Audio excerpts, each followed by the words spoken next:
জান্নাতের ভিতর থেকে একটা জান্নাতের নাম হলো জান্নাতুল ফিরদাউস।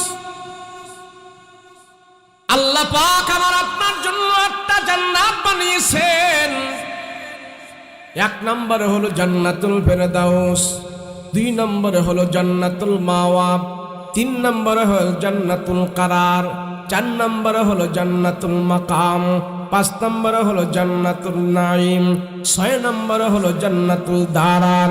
এইভাবে আল্লাহ পাক শেষ জান্নাত বানাইছেন জান্নাতে দারুস সালাম। আল্লাহ ডাক দেয়া কয় মানুষ রে, ওই দারুস সালাম জান্নাতের ভিতরে আমি আল্লাহ তাআলা সব জান্নাতীদের সাথে আমি সেদিন দেখা করব। আমার দিদার যখন জান্নাতীরা পাইবে জান্নাতের সুখের কথা ভুলে যাবে। আল্লাহর দিদার যখন জান্নাতীরা পাইবে সব জান্নাতীরা বলবে আমাদের কোনো কষ্ট নাই, আমাদের কোনো দুঃখ নাই। আল্লাহর দিদার পাই আমরা দুনিয়ার সব দুঃখ ভুলে গেছি।